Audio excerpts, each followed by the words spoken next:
Hey, this is Eric Redbeard, and you're listening to Count It Out.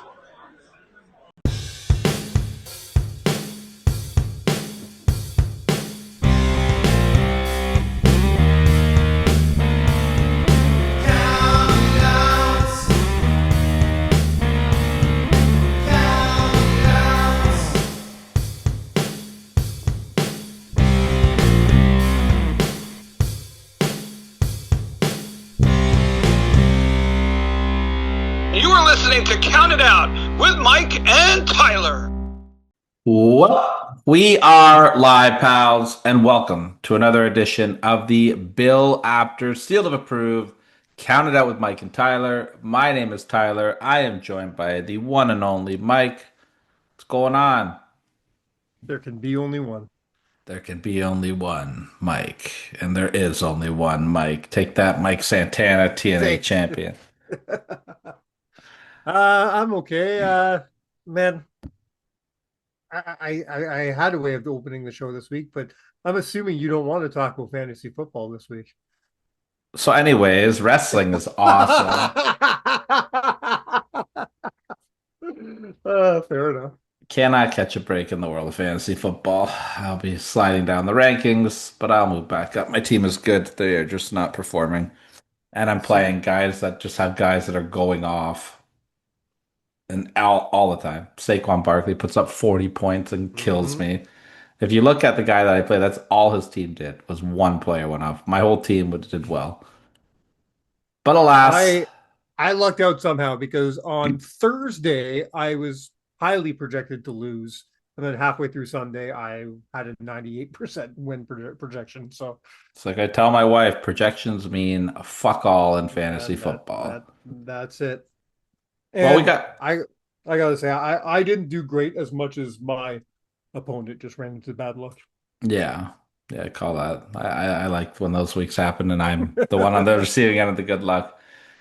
So we got some wrestling here and something that we were just discussing. We were talking about what we want to talk about on the show off air, and I didn't tell you this one, but before we get into anything this week, last week I had the opportunity to sit down with TNA Knockout, That's right. Mara Shade, Mm-hmm. and we had a great chat. And I think that we should go ahead and let you guys listen to that great chat right now.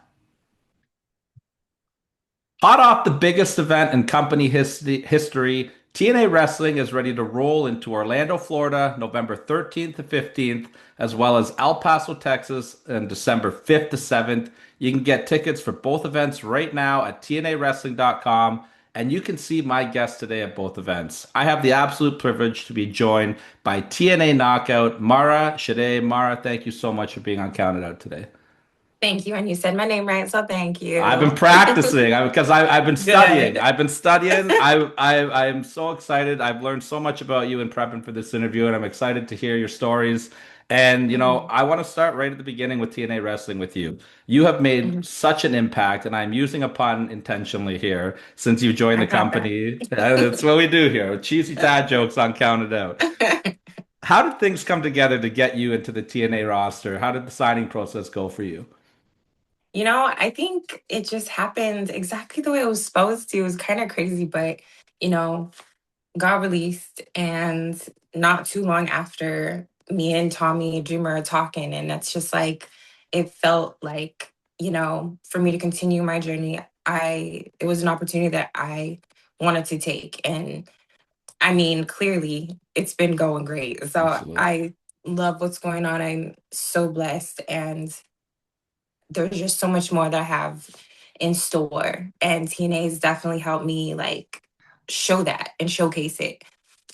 For sure. And, I've had the privilege to do a fair amount of work with TNA over the years, but a name that I always hear every time is Tommy Dreamer. Can you talk a Yeah. little bit just about what Tommy's role has been and with you specifically, how he's helped you? Tommy's been a big role in my experience at TNA. Basically, he's just somebody I can go and talk to and express my ideas with. And he listens and even, gives me advice. And it's super appreciated because I mean, if you haven't met the guy, he's very passionate about what he does.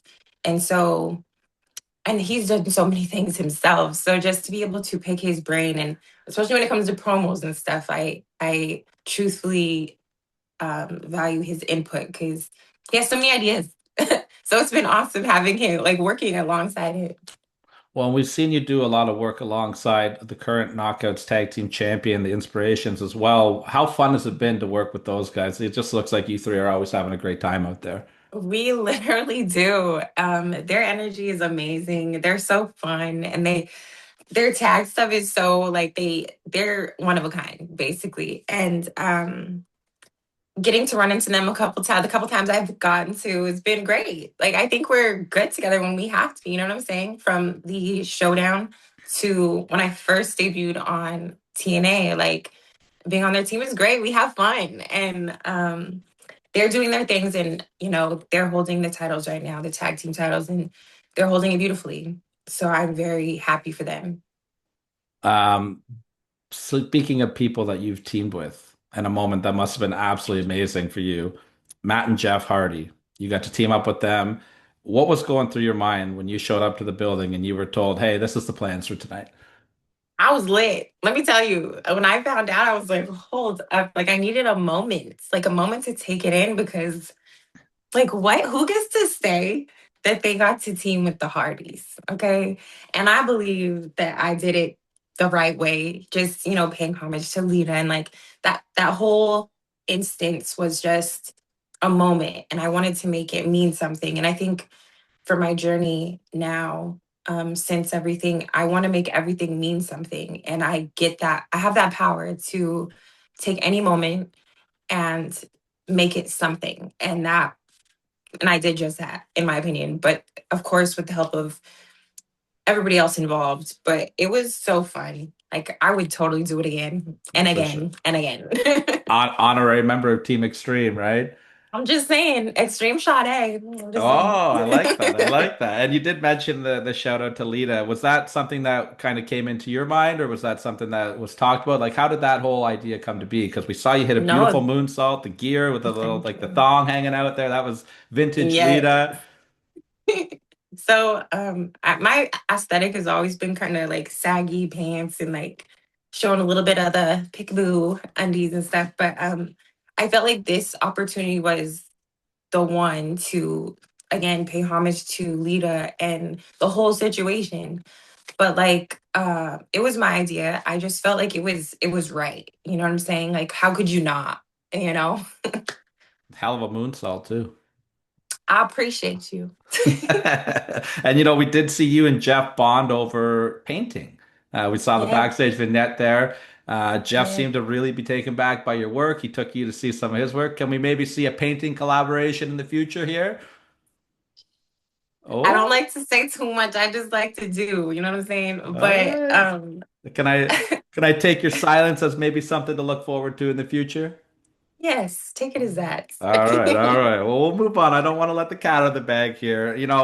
We got the good times rolling here. A lot of good vibes in our Yeah. chat so far. However, after that match, the good times got cut a little short. Nick Nemeth came in the ring, hit you with a pretty big super kick there. However, you did get your payback at Bound for Glory. You had that big full circle moment with Nick. What was that whole experience like getting to do that little story with Nick leading up to Bound for Glory? Well, first and foremost, if you ask me, it was very uncalled for the first time. But as you saw in Bound for Glory, I got my lick back, which I'm always gonna do that because there's just no way, like you said, like I'm doing my thing now. I'm not gonna just let things slide. You know what I'm saying? So to have that little story with Nick was fun, but also don't play with me, basically. But it was cool. He's certainly somebody too in the business um that's a big name. And so for us to cross paths the way we did was interesting to say the least, but also it's cool because like I said, I'm a sponge. I'm always soaking up things. So he hit me with a nice ass super kick. I had to hit him with a nice one back. Like, you know what I'm saying? Some might say yours might have been a little nicer too. I'm just putting it out there. You know what? I knew I liked you. Right? It's because I'm Canadian. We're super nice. That's what we do. But Okay. we call it like it is though here in Canada. Shout out to That's Canada. right, Toronto, Toronto. And I want to jump ahead then because we're talking about Toronto and I've got some other things here, but you got to mix it up with one of our favorites in Toronto with Jody Threat, with Spitfire Mm, there. Maybe just yes. talk a little bit about Jody. I've had the privilege to work with Jody on the Toronto independent scene. She's amazing. But what was it like for you to work with Jody? You guys had some killer matches with Spitfire. We did. Whenever we were the Meta Girls, yes, we definitely came down and we had a match against Spitfire and Danny Luna. Danny Luna's freaking amazing as well.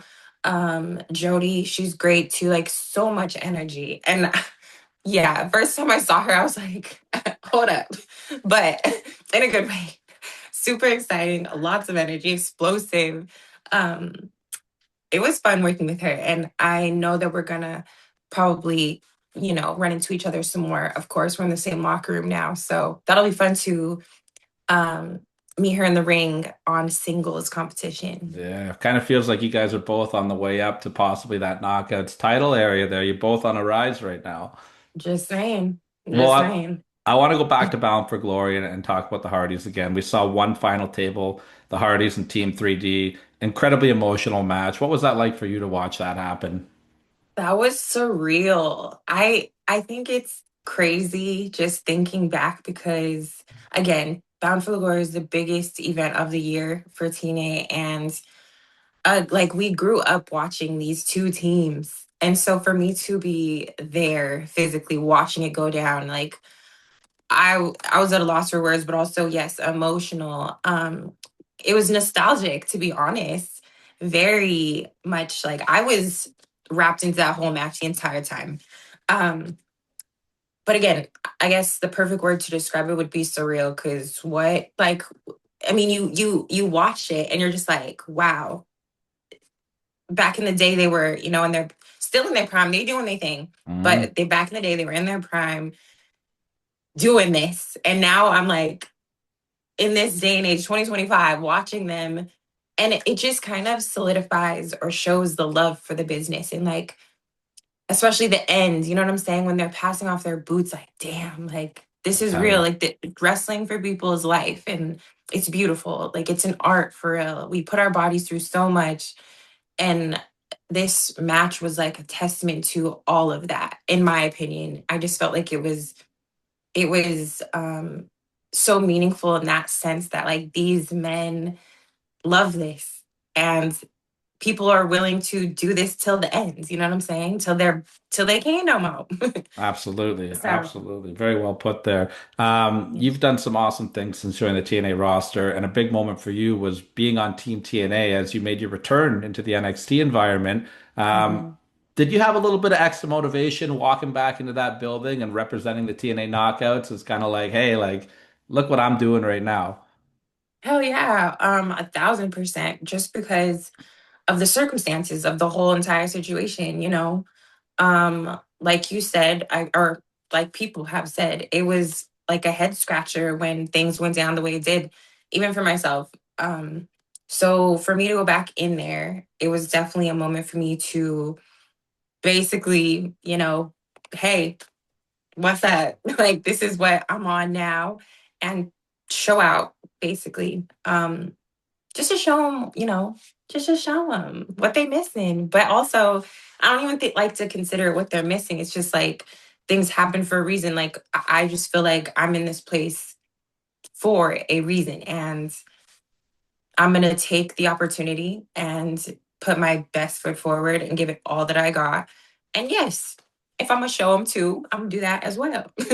Absolutely. I just got a couple quick more here. We're winding down our time. Time flies by with you. We got to try to do this again. Time flies when you're having fun. Absolutely. Your entrance, it's so captivating. Oh, I need to know about the lollipop. Where does this idea come from? Do you have like a lifetime supply of lollipops? Is there a I go-to? do.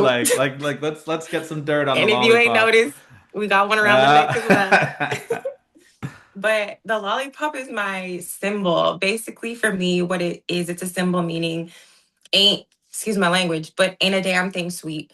Basically, you look at me when I speak, I'm sweet. You know what I'm saying? I'm pretty to look at. But when it comes down to it, ain't a damn thing sweet. So it's just a symbol.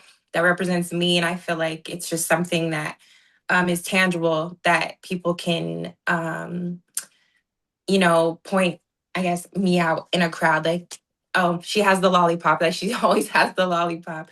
Um, but for me and all my creativity now, like it's I can do so much more now, and I get to show people what it means, because before it was just a prop basically, but now it's more to me.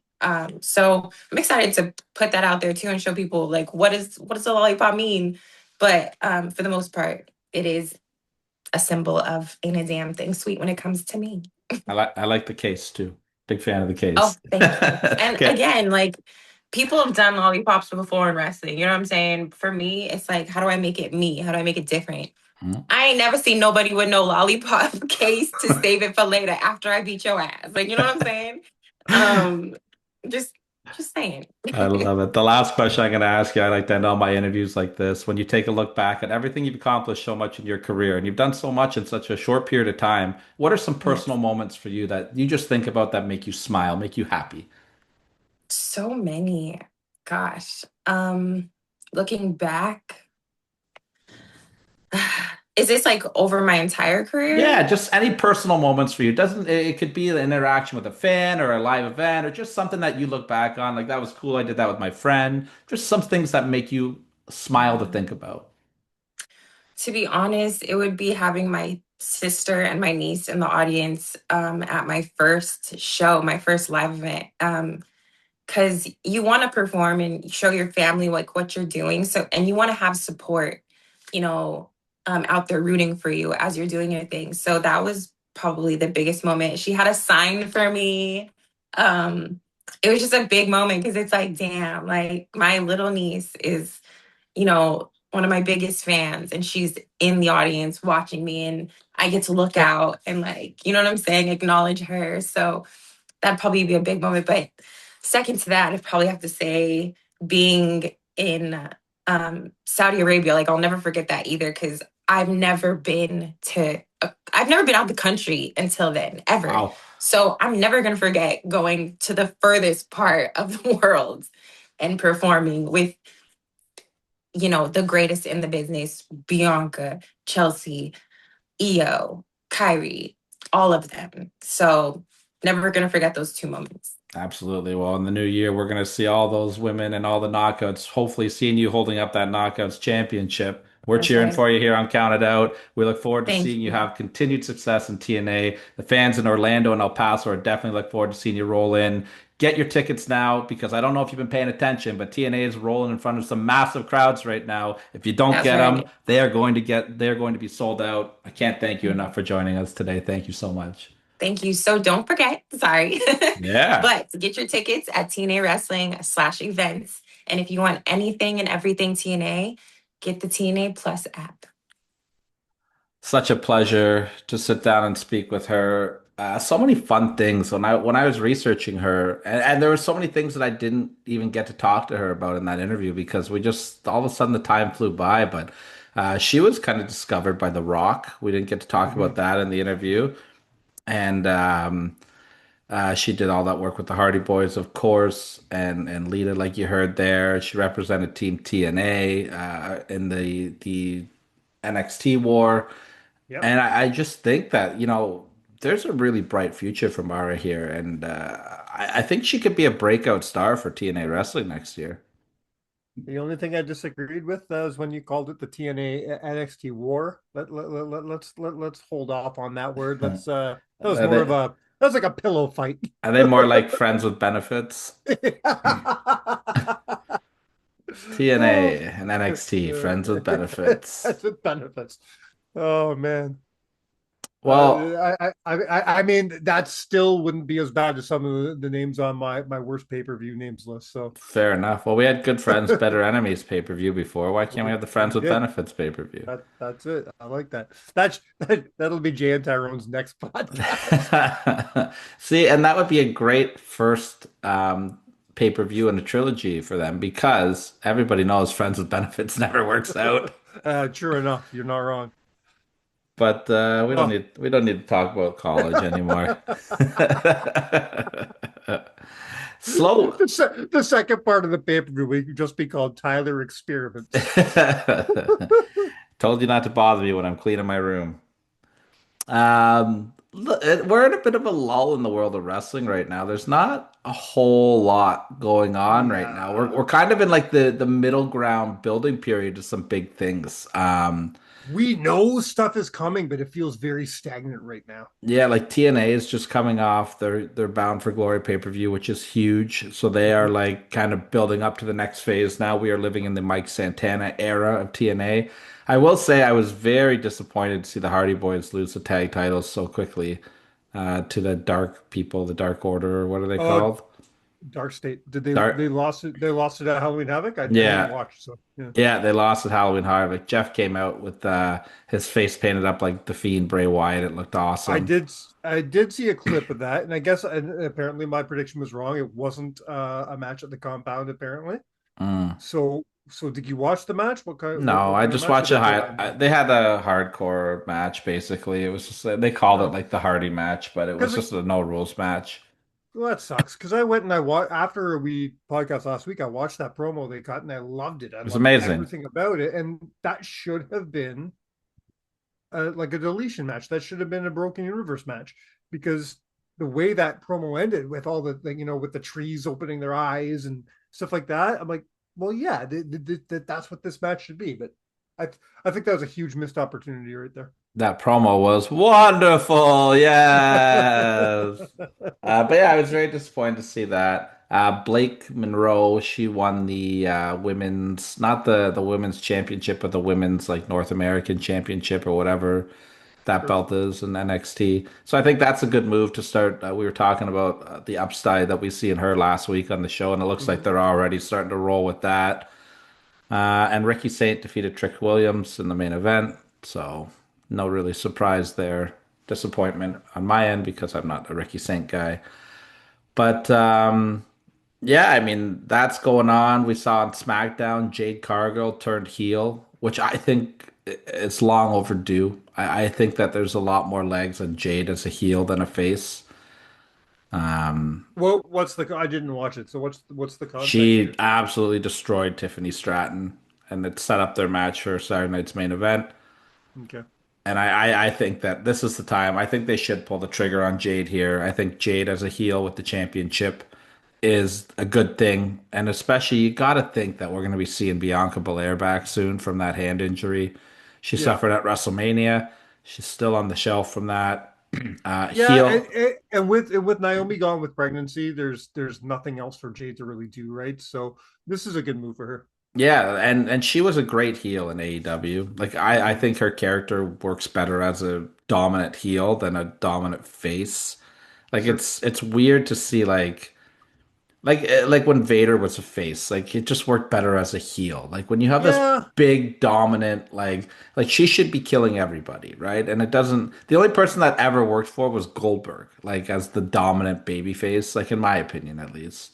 I don't know. It does work sometimes, and I liked her as a face at the beginning of that whole feud when she came out at Elimination Yeah. Chamber and murdered Naomi in front of us. I thought that was amazing. I thought that was really good use of what she can do. But you're right. It is time for the flip. It is time to give her something new to do, and Tiffany Stratton's a good little victim for that. So Well, I and like it. Yeah. they had a good match at SummerSlam this year too. But I Yeah. think that Tiffy's time, pun intended, as the champion, I think she's had a fine run, but I think it's time to move on I agree. to something different now. I think that she's done all she can do for this reign. Mhm. And I think we need to go back to the drawing board and have Tiffy kind of work her way back up again. Agreed. But like other than that, like AEW, I don't really know what's going on with them right now. And like wrestling is just kind of like we're really close to big things. Like we're building to Survivor Series now in the Mhm. WWE, We're getting which closer and closer to the climax of the John Cena story. we've got So, what you know, four dates left for Cena, yeah. right? So yeah, like we're just kind of waiting right now. And I don't Well, know. There's it's not the, it, it's this weekend, the Saturday Night's main event. So we're gonna have a new champion this weekend, right? yeah, So either that CM Punk or Jey Uso. What are you uh, thinking on that one? it could go either way, but I'm thinking the smart money's on Punk. I think that's the right call. Personally, Yeah, I think Punk should hold the belt until and maybe drop it at WrestleMania to one of my two Royal Rumble it just predictions, AJ it Styles or just Sami Zayn. it just makes sense because everything is pointing towards this Jey Uso heel turn. Hmm. So having him lose to Punk, especially if like Jimmy gets involved or Roman gets involved or something like that, then this heel turn could just keep going the way it's going, and it'll make sense, you know. I do think that now as much as my heart would love to see AJ Styles and Sami Zayn face CM Punk at WrestleMania for the world title, I think the big money match is CM Punk versus Roman Reigns at WrestleMania personally. Especially now that Same. Seth is on the shelf, he's going to probably miss WrestleMania. Um, I hope and I do not want to see CM Punk turn heel and join Paul Heyman. I think it Neither was do I. so stupid. I really hope that doesn't happen. There's a big rumor of who that could be right now, and the rumor is tied to those promos with the people, the guy's feet. I don't believe the rumors because I don't think this promo should or would have anything to do with this, especially since we already saw this person. But rumors are right now because those boots kind of look like cowboy boots a bit. They're saying that it's Brock Lesnar and he's spiffied himself up to come join the Vision. I don't think Brock needs to join the Vision. Brock's the only guy that You makes know, sense though. I like I think we've seen Heyman do this before, where Heyman he'll he'll manage these people over here and he'll manage somebody else over here. We've seen this before. I think maybe that's what they have to do with this. I think it hurts Braun Breaker and Bronson Reed to a degree to have a new leader. They don't. I was going to say the He exact same thing. he already Braun Breaker already destroyed his last leader. Why? Just to let another guy come and take the place? It doesn't make any sense. I I agree I think you're walking 1000%. backwards. I Yeah, don't think we need to see a new leader in this group with them. I do think that Brock should be associated with them very loosely because despite what, it's funny as we're recording this, I literally just got a text from a friend of the show, Kerr, saying way too early for Braun Breaker to beat Brock Lesnar at WrestleMania. And I think that it's the perfect time. I think we can get me a too. nice slow build there. I think it's too early for Braun I Breaker, the world champion, and I think you're both wrong I because will I don't die believe on in that this too hill. early shit. Yeah, I think that you let Braun keep cooking till about SummerSlam, till about next Survivor Series. I think because here's what I don't want to happen. I don't want them to be like, ah man, Seth Rollins hurt. Okay, Breaker, go. Because then it doesn't feel like it's rushed. It's not, we're losing like some of that stuff. You but know what I I mean? but whether Seth was gone or not, I think that was the plan with Breaker. I think we were going to get Seth and Roman at WrestleMania. We'll see. Oh I fuck think it. Uh, I mean, they're due. I'm They're done with due for that. that match. They're due for it. They haven't had a singles match since like Royal Rumble 3 years ago. Like Whatever. we're due for, but it's not going to happen, right? So Roman and Punk, I think, makes sense. Breaker and Braun, or Gunther and Brock, I would love to see that as well. Sure. Just because, like, why not? But I just think that Breaker gets so much out of beating Brock as a build to the world title. And I wouldn't even, and you're gonna hate this.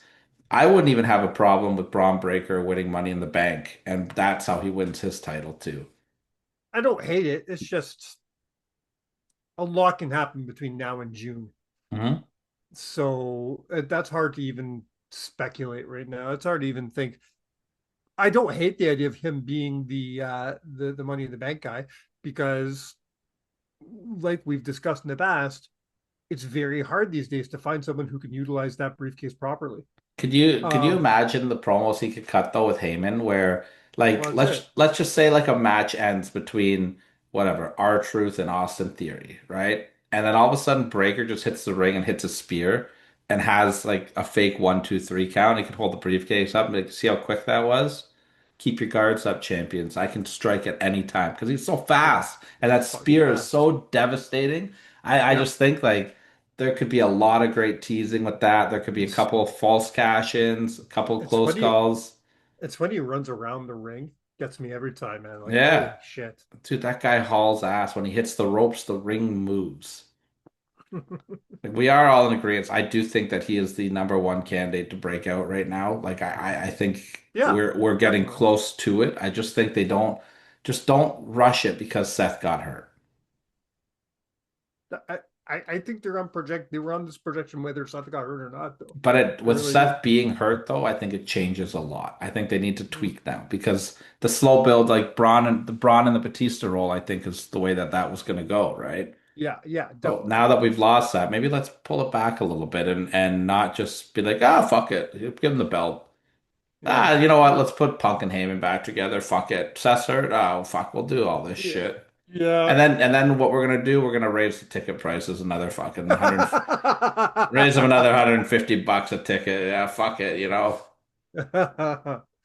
We're working them, brother. They're not working us. we're in control around here. The marks will Yeah, pay, and we will. and we will. Oh, good Lord. All But yeah, right. I mean, Anything else before I, we I don't have a whole lot, man. Like we're gonna uh talk about Raven this week because I don't know why. Just why not? yeah, it was a very random list you sent me this week, and I was happy for it. We don't do random lists so often these days, and when we do, you usually come up with a good one. And I'm never ever gonna complain about talking about Raven. Raven was one of my favorites back in the 90s. I absolutely loved Raven. He had this thing about him, and back then I was really into the grunge scene too. Pearl Jam was my favorite band in high school and stuff like that. So he comes out with a his own little version of what was it, Even Flow, and and he's always wearing like Alice in Chains t-shirts and stuff. So I gravitated towards him really, really fast. Oh yeah. Um, he had like But I missed his original because I didn't watch the we didn't get ECW back in the day no, we did not. until they got their TNN deal. So I didn't discover Raven until he came to WCW. I didn't So see his ECW stuff till way later. I only knew of Raven through the Aftermags. Me too. That's Yeah. how I followed Raven, and I was captivated by him just through those magazines. I love Did you realize even then that he was Johnny Polo? Because it took me a long no, time. yeah, Yeah, it took took me a me long time. Yeah. took me some time for sure. What I love about the Raven character too is like once you learn more about his backstory, because he like pouts around like he's this tortured soul who's had the worst life. And like in Mhm. reality, like his parents were super rich. He was like Rich. a spoiled brat, and he's just Yeah. doing all this shit for attention. Like I just, And what a great layered. what a genius way, and this almost all goes to Scott, right? Like he wrote a lot of his own character. And I love that he would write that because I think so many people would have too much of an ego to do that. Hmm. A lot of people would be like, well, no, he's a tortured soul because he got, you know, bullied as a kid or this or that. That's not what he did. He wrote himself as this character. You couldn't like Raven. Um, And then when you were supposed to like Raven, he gave you reasons to like him. the This was a great character. a strong honorable mention for me are those skits that him and Canyon did at his parents' house in Yeah, WCW, where yeah, they introduced Hack as his neighbor and Chrissy as his ex-girlfriend and stuff. Chastity, sorry, as his yeah. ex-girlfriend. And like those were so funny. He's like, there's peanut butter on my sandwich. Like he's losing his mind about like he's in this huge mansion. Canyon's like, what the hell's going on here? Now I almost changed this list at the last minute to Ravens top 10 rivals as well, or top seven rivals as well. I mean, honestly, like I didn't really do a formal list. I wrote a bunch of stuff down, didn't really put it in order, but that could be my list too because mine is feud with this guy, feud with Yeah, this guy, feud me with this too. guy. Me too, right? So I mean, there's just so much fun stuff that his character did, and I want to give a couple other honorable mentions because I didn't do any matches. I did one match on my list, I should say, but the tag team matches that he had, teaming with Perry Saturn against Mhm. Benoit and Malenko, were absolutely outstanding. They have an incredible match at Spring Stampede for the WCW Tag Team titles. that I cannot recommend that you go out of your way enough to watch. I haven't watched a match in years, but I just remember how amazing that match was. So him and his feud with Benoit was really good in general It as really well. was. Yeah, yeah, And yeah. I that's think people sleep on his WCW stuff. Even if you like myself, even if you discovered him through WCW, but then later went back to ECW stuff, you're like, oh, look at his ECW stuff because you see his stuff with Dreamer and Sandman and all the evolution of that character and the things he did, and people always gravitate back to that stuff in Philadelphia with the cross, and they're like, oh, this is Raven, this is Raven. Pay attention to his WCW stuff. It was important. He did some really pivotal stuff in the beginning. yeah, One yeah. until Bischoff kind of started obviously waning Honestly, off. like I think the Raven character was really strong until they put him up with like the ICP. Like in like Yeah, right before he quit, like he was booked pretty strong the whole way. but in And the you know, beginning, in the beginning when he's doing it, I don't know if we're gonna possibly talk about this, but when he was doing those things where he was just showing up in the crowd, hmm that was cool stuff. Yeah, absolutely. Um, and apparently, one man who was a big fan of this stuff and really wanted him over was Macho. hmm I've read that Savage is really liking what Raven was doing and wanted to was like in Bischoff's ears to really make that work. Yeah, it's too bad That's they never got worked that together. Yeah, that's got to mean a lot to Raven though to have the back of somebody like Mach.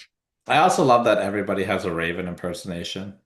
Like he's like a little Dusty Rhodes there because everyone's like, Really? ah. I've Oh never really yeah, heard the that. squeaky Yeah. voice. Ah, you know, I don't know if I'm gonna do that. No, I've definitely heard a few people do that. Yeah. yeah, a lot of people love the Raven voice, and you know, and let's hope that Raven's health is okay. You know, he's gone on and said that he is showing the early signs of Alzheimer's and dementia right Yeah. now, which Yeah. and he said himself, years of headshots and hard drugs and alcohol. What do you expect, right? And Yeah. that's his words, not mine. I'm not, you know, not that's not his exact quote, but that's what he basically said. And you know, it's too bad because he had such a great mind for the business. He's helped so many people with so many different characters, and especially on the Definitely. indie scene as well, right? Like a lot I of I I used to in the 90s, I used to call him the second coming of Jake the Snake Roberts. yeah. And that hits on both a performance standpoint as well as a backstage because I think he had the mind for wrestling like Jake did. Jake wasn't also, just a great performer. Jake is a hell of a mind for the business. Mhm. And Raven always reminded me so much of Jake, and to this day, I still see so many similarities in both mentally and physically of the two men. Yeah, their promos were very similar. The way they Hmm. spoke, they didn't yell and scream that much. They drew Yeah, you in with their yeah. I mean, Raven had some fun stuff, and I think we should jump right into it. love it. Let's talk about number seven. I wish that this could be lower on the list because it was a big moment, but it just wasn't long enough. But Raven winning the WCW United States Championship from Diamond Dallas Page. Yeah, this was written down for me. It almost didn't make my list just because it was not even a 24-hour reign. He lost to Goldberg the next night, but it's a big Mhm. accomplishment. And this was pretty much at the peak. He was having a great feud with DDP. Yeah, And they really just months and months of build up for this. And he won the title at Spring Stampede. They would go on to have like a Hell in a Cell style match next month at Slamboree. it, And it's that, it's yeah. it's funny because earlier in the year when you and I got the privilege to talk to DP on the show, I had a bunch of stuff written down, obviously, that I wanted to talk to him about. And this was one I wanted to talk to him about his feud with Raven. I had that written down. Obviously, if you listen to the show, you can see why I we don't get to a lot of our questions. We it was a very short interview, and DDP knew what he wanted to talk about, so we didn't get there. But the two major things that I still regret not talking about were his feud with Raven and the making of Ready to Rumble. Yeah, I would love to have talked about that actually. Well, again, not much to say on that one. It's just a huge accomplishment. You know, winning the second biggest title in WCW at that time during the height of WCW is a huge deal, right? Hmm. Now, that's not the only championships that he's won throughout his career because for my number six, I want to take us back to Slammiversary 2005, Raven winning the Yes. NWA World Heavyweight Championship in the second ever King of the Mountain match, defeating AJ Styles, Monty Brown, Abyss, and Sean Waltman. Before we talk about the match, I want your opinion. What was your thoughts on the King of the Mountain concept? Um, it was just okay. Right. Okay. I don't love it. I don't hate it. It's just it's okay. I think they could make a couple like I don't know. It was just okay. Who was the champion going into that? I can't remember. I want to say it was Jarrett. It probably was Jared, eh? No, AJ Styles was the champion. Sorry, Jarrett wasn't even in the match. Yeah, AJ Styles was the champion. If I'm not mistaken, do you remember how he lost the title? Who? Raven? Raven. Yeah, he Yeah. lost at a Border City Wrestling show. Yeah. He lost it back to Jared at the BCW show. Here's the Yeah. thing with this title reign, because this was a long time coming. Because Raven, if you really go back and look at his debut in TNA, which was a big surprise, but Hmm. Raven and Jarrett were the first really big drawing match in that company's history. They told a Sure. really long story and built to this big match that people were excited to see. That a lot of people thought Raven was going to win, and it turned out to be just a terribly overbooked clusterfuck of a match that they put Jarrett over in which I think Right. was a big miss early on. I think that was the first big miss in TNA's company history, in my opinion. And then it was just like this chase of Raven was obsessed for years and years to win this title. Now, unfortunate timing for Raven because he does win this title, but it's during the time period where TNA has no television. This was in between Spike TV and their weekly like pay-per-views. Mhm. They were like about 6 months before they joined what was it, the Sunshine Network or whatever. Yeah. I can't remember. They signed a big TV deal, but they wanted Jarrett to be the champion. Like they were mainly Right. running on the internet when Raven was the champion. And he had matches with Sabu and Rhino. Like he had a really good title reign. It's just Hmm. unfortunate it was just during a period where nobody was seeing it. Right. But I mean, I think that's why it hits my number six. Yeah, for My sure. number five is a match that everybody saw and still talk about to this day. We're going to WrestleMania 17, the triple threat hardcore match with Kane and the Big Show. Okay. This match is so fun. It's such an awesome match. I have a question for you. Is this your only WWE match on your list? And this is actually my only WWE moment on my list. Interesting. I want you to finish what you're talking about, and then I want to have a small debate before All we move right. on. Well, I mean, Okay. there's not really much to talk about. It's just a fun hardcore match. They have the golf cart, they go through walls. Yeah. It just basically like Raven's hardcore title run. Like I almost just put that as like my list, like my topic point. But I mean, Yeah. like you lose the title every 30 seconds, win it back. It's hard to like pinpoint like how Right. to do that. Like you could put his match with Rhino at Backlash also in contention because that was a great match. But I mean, this is at WrestleMania, and it's a match that like had no business being taught, like people remembering so fondly. Like when you look at it, Sure. right? Yeah. And it's at the Now, greatest WrestleMania of all time, according to most people in the world, right? most wrong people. Uh, um, I get it. Okay. I'm not going to argue with you. I understand why this is on your list. But if I was going to choose a WWE moment, I have a dark horse for you. Okay. All I right. have something. I have something I think focuses on Raven more, and I think is all around a better match. To be perfectly honest, Okay. even though it's pretty short. I want to go to Backlash 2001 against Rhino. Yeah, yeah. That I think that match surpasses everything that was done at at WrestleMania. I think the match was probably better, but it wasn't WrestleMania. You know what I mean? No, it wasn't. Yeah, And this match at WrestleMania, it's like the cult favorite match in WrestleManias. You know yeah, what I mean? Like it just yeah. like that match was I mean, great. That it match was great with Rhino and it's no gimmick battle royal, but yeah, I get you. fair enough. And that match was great with Rhino and they had a great match. He does the gore through the shopping cart and all that stuff. But Yes, I yeah. mean, I challenge you to find 20 people that even remember that match happening that are I outside of like, you know, I just thought I people yeah like that will listen to this show. I just thought that that match was a better spotlight, better showcase for both Rhino and Raven Yeah, hardcore than champion, right? yeah. I get it. I don't know. I think WrestleMania I trumps. I think that's my favorite WWE Raven match. I think It's that's my number one. probably his best WWE. Like, yeah, I would say Yeah. it's one of his strongest singles matches for sure. But Now that's again, not saying much because he wasn't exactly a prominent feature in WWE. he had his moments. He was, I think, where he should have been. I maybe a little bit higher on the card, but I mean, there And when you managing the Quebecers doesn't count. oh Johnny Polo. Well, this is a Raven list, not a Scotty Levy match. Scotty Flamingo list.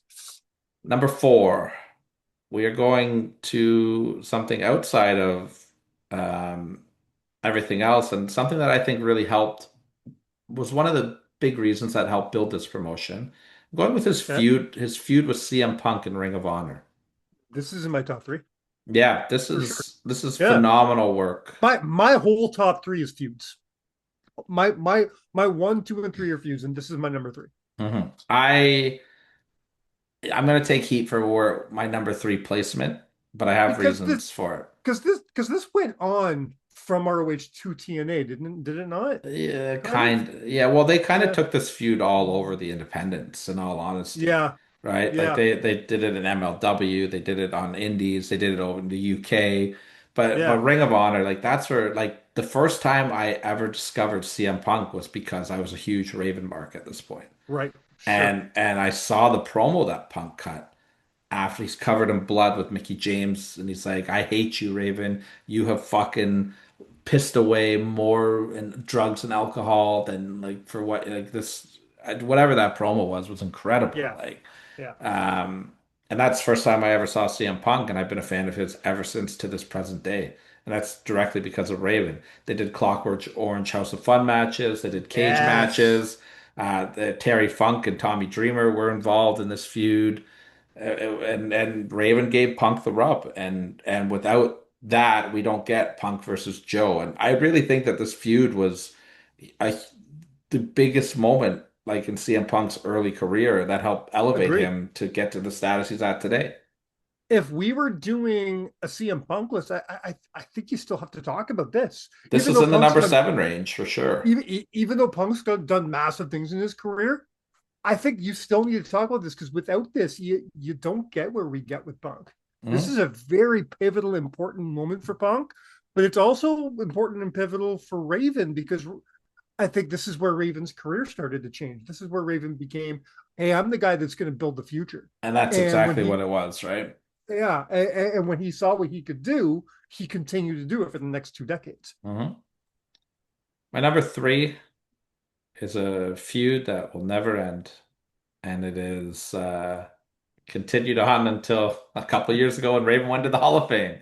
But I'm Yeah, talking about his entire body of work with Tommy Dreamer. this is my number one. This is I told you my top three were all feuds. Mhm. This is my number one. So When this I started think as my when number I one. think when I think about Raven, when I think about Tommy, I don't think about Raven without thinking about Tommy, and I don't think about Tommy without thinking about Raven. They go hand in hand every single time. Their stories that they told so many different times because there's so many stories through so many different promotions, Yep. and they're all good. These And you guys, go back to the first story, where and this is where we started to see this character. Well, this is how the character first debuted, right? When he came out saying that, what was it? Tommy stole his girlfriend at summer camp or something like that. no. That was the original story. So the story was that Raven and Tommy Dreamer went to summer camp together, Yes. and Beulah McGillicuddy was a fat girl in summer Yeah. camp that liked Tommy, and Tommy didn't give her the time of day. Right. And then Raven brought her back. He found her, and she's like a penthouse model, and she was Raven's girlfriend now. And just to Right. get back at Tommy. And we saw this is also the feud that has probably one of the most iconic moments in ECW history with the chair shot heard around the world. where Hmm. Raven's handcuffed. Luna Vachon was involved in the early days of this feud. The Pitbulls, Stevie Richards. And it's such a Eventually, Beulah turns on Raven, goes with Dreamer because she was pregnant, which I don't even know where that storyline went.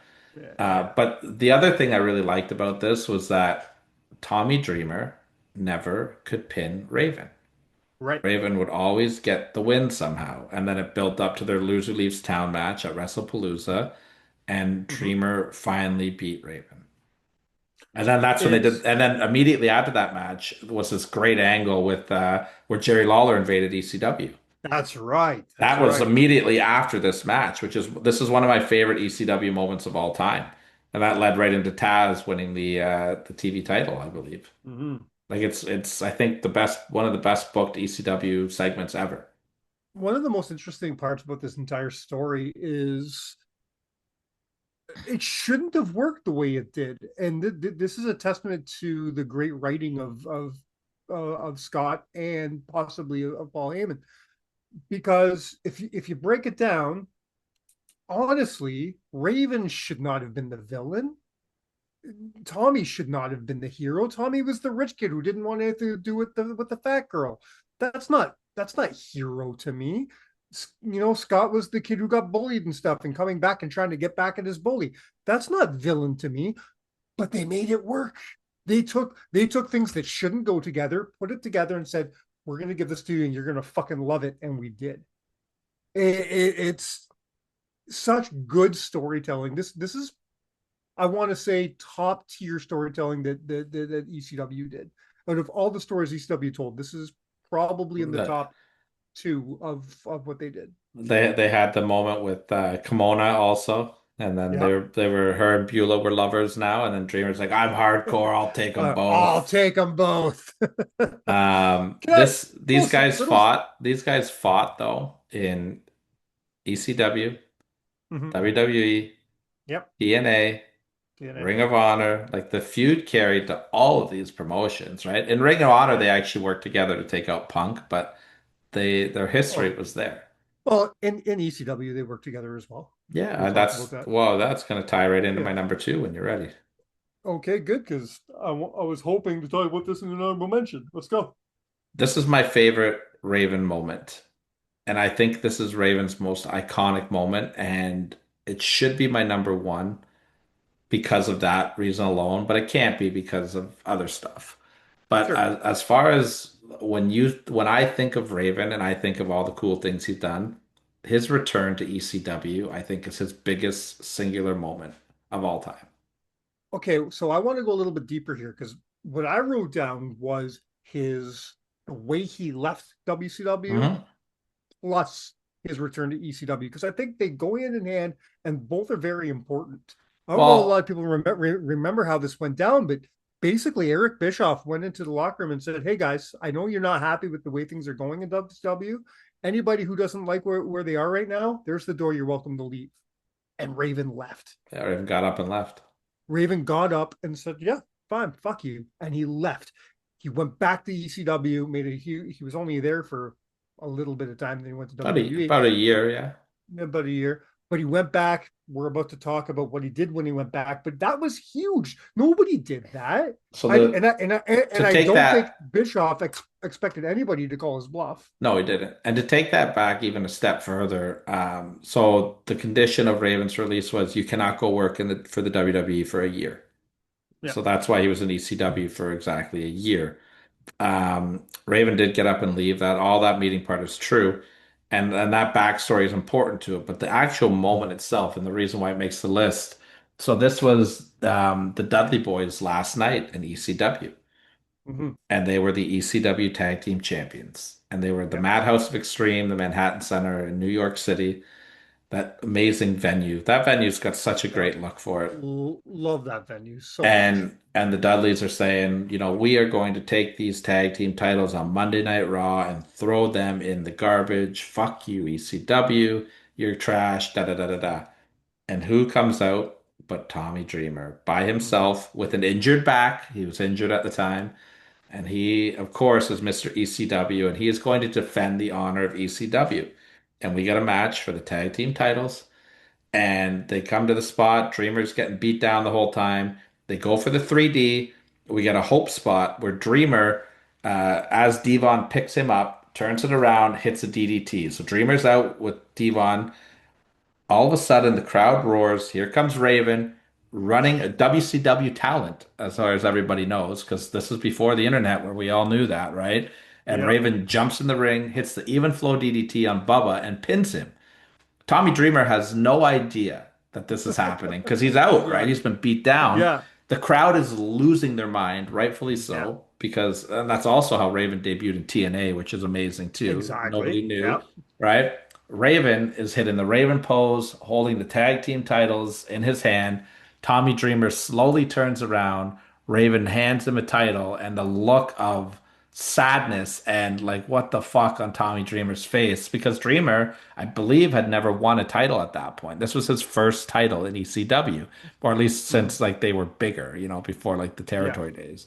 And Yeah. and Dreamer's moment is just crushed because his most He's got to hated person share on it. the planet Yeah. is Raven, and he's got to share this moment with Raven. The storytelling Yeah. with this was great. It's And of course, Raven amazing. turned heel on Dreamer later, and Yeah. blah blah blah blah blah. But yeah, Raven's work during ECW at this time wasn't great. Like he was doing that snot rag gimmick, which is stupid, and Yeah. Yeah. but Yeah. he was just waiting to go to WWE. But yeah, I mean, this was an So I amazing get moment. this was my number four, but I to have it as your number two is yeah. I mean, it makes sense to me. Um, I hope our number one's a line. Well, you said you had Um, Dreamer's feud well, with your no, number sorry, one. sorry, sorry. Dreamer was my number one. Sorry, yeah, Dreamer was my number one. So I'm hoping my number two is your number one. So I we'll see. went I went with his feud with the Sandman as my number one. Yeah, yeah. This was my number two. Feud with Dreamer. But I separated them, right? The feud with Dreamer was one, and Return to ECW was two, which I think you did as well. So Yeah. so yeah, yeah. Um, But yeah, this um, was my number two, and Dreamer was my number one. like if you're going for just standalone Raven moments, his return to ECW is number one with a bullet. Sure. This feud with the Sandman, the reason why I put this over Dreamer, because I do think that Tommy Dreamer is Raven's greatest rival, 100%. but I think that this feud with the Sandman is when we saw the full character work of Raven come into play. This was Hmm. like Raven at what this character was at its core. This is when we saw the cult leader Raven, where, Yes. he took the Sandman's family and Yeah. turned it against Yeah. him. And that moment was so strong though, because you got like the Sandman, this guy is fucking cracking beers, smoking cigarettes. He's got all the good looking women around him. He's hardcore, all these crazy bloody matches. And all of a sudden, his son comes out and he's dressed up like Raven and hits the Raven pose.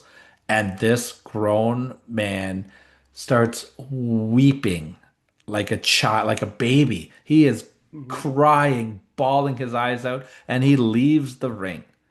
And it was just so powerful. And they would do these little teases where like Tyler Fullington would like pretend to like be back with the Sandman and turn on him. And then Raven had Sandman's ex-wife.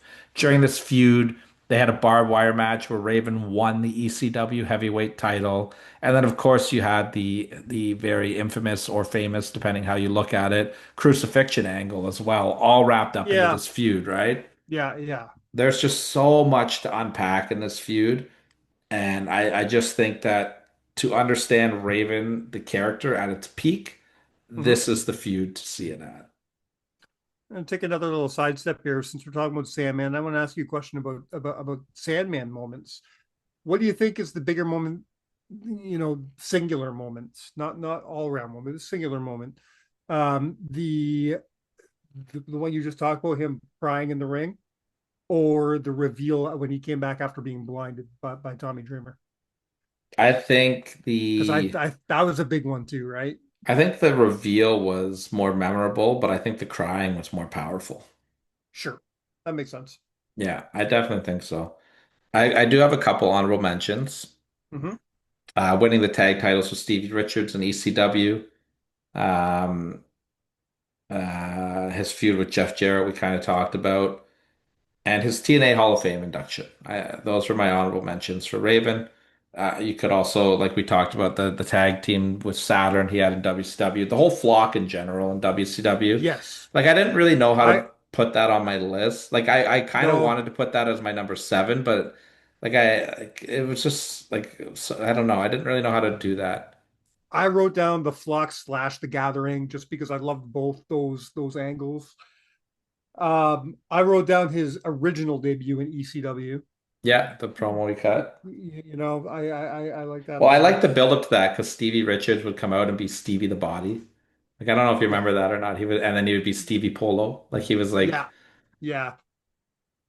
Um, his debut, I guess you could call it a WCW. That's what I wrote down. yeah, You know, we already talked about his arrival on TNA. Talked about the the Scotty innovation. Like I Riggs said, little feud was really good. you got everything else that I wrote down. Yeah, I think so. Yeah, you could talk about a Scotty Riggs feud as well, with the eye patch and how he got him to join the flock. Like that was, Yeah, and his feud with Canyon was really good as well. and I just really enjoyed that whole gimmick. The flock was something of a favorite of mine when I was that age. Mm. That just spoke to me, because like with the music I listened to and stuff like that. He was a character that I gravitated to, and and he brought some cool people into there too, because Billy Kidman would go Yeah, on to do cool things, but it was cool to see Billy Kidman at that stage in his career. Then you had Lodi and Sick Boy and all these guys that weren't doing anything else. Scotty Riggs, like you said, what else were they going to do in WCW? nothing. So, Raven gave them home. I don't think anybody would remember the name Lodi if it wasn't for the flock. You know what yeah, I mean? yeah. I mean, So yeah, that's it, man. That's. I mean, the other honorable mention you could put is, well, I guess you can't really say that on air, but if you want to know more about Raven and the Rhino water slide, then just shoot a DM and we can talk about that. But that's not for on air. Um, and don't forget he is there's a movie that he just finished help I think he produced it or something like that, yeah, but there's documentary. a documentary about Raven that just came out. I'm not sure where to find it, but I'm sure your little Google machines will help you with that. I'm pretty sure it's on Prime, but I Oh don't yeah. hold, or Roku, one of those two. Don't hold me to that though. Hmm. I haven't seen it yet, but I'm sure it's good because fucking Raven, man. And that's it. That's the list, man. I feel about this Raven documentary the way I felt when the first and second Vampiro documentary came out. One of those things is like it's going to be hard to find, but when I find it, I can't wait because these characters are so interesting to see how they developed and the people behind them. Yeah, no, Should do absolutely. should do a Vampiro list one day. Get on it, Talk some man. vamp, talk I, some Vampiro. I gotta get a little more knowledgeable about his Mexico stuff before I'm ready to do a Vampiro Yeah, list. true. So I lied to y'all last week. I told you that last week was the last time I was going to mention this, but that's a lie because this coming Saturday, it's November 1st. That means it's Barry Wrestling's 11-year anniversary to the day. Dead Souls. I'm sure there's a ticket and a half left out there to get you They're going to pick quick. up. So go get that, man. I can't wait. I'm going to be there with my son. We're going to see some really cool stuff. And now that it's official and it's been put on the Barry Wrestling page, I want you to talk about this because I know you're a big fan and I'm excited about this. Let's talk a second before we sign off about what Barry Wrestling is doing in December. I mean, I'm Because excited for it. this is really, really cool. I'm super excited about it. I can't wait to bring my son to see this because he finally gets to really see he knows the fun side of wrestling, but he doesn't know how crazy wrestling can get. And he's going to see this on December 6th. Barry Wrestling's Christmas Carol, pretty much is. Yeah.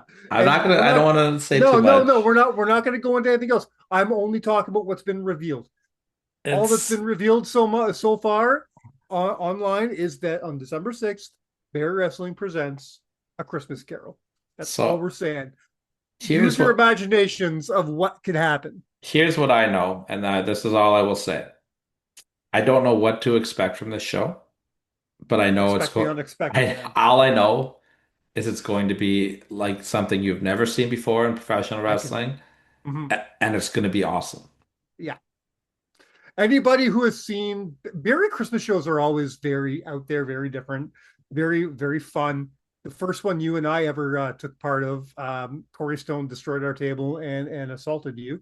Not to mention Pretty Ricky and Pretty Ricky and Puff literally murdered He had it Brad in the coming. middle of the ring. I think he had it So, coming. That was a anybody, rough night for Brad. Corey Stone broke his toe with a chain, and yeah, then Pretty that's Ricky and right. Puff murdered him. Go, if you haven't seen this stuff, go on IWTV. Go look at their I want to say 2022 Yeah, give or take. Christmas About three or Christmas four show. years ago, yeah. Yeah, I believe it was the 2022 Christmas show. Go check it out. Go watch the Christmas death match between Puff and Pretty Ricky. It's a Barry wrestling classic. It really is. I absolutely love that match. So Dead Souls this weekend. Check it out.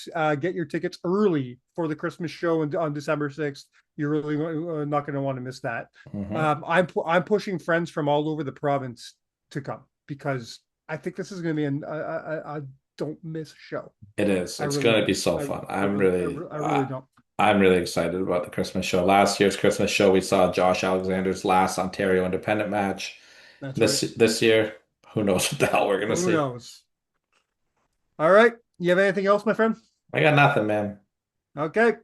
Until next week, quote, count it out. Nevermore. Cheers.